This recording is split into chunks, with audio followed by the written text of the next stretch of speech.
Hello, in front of me I've got threads. In this video I'll show you how to block others from using your media.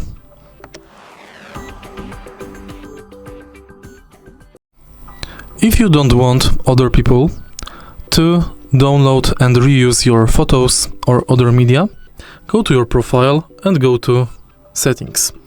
Enter account and go to media. Switch this button off. And now, when this is on, others can reuse your photos and videos in their posts. If you turn this off, any existing posts reusing your media will still appear.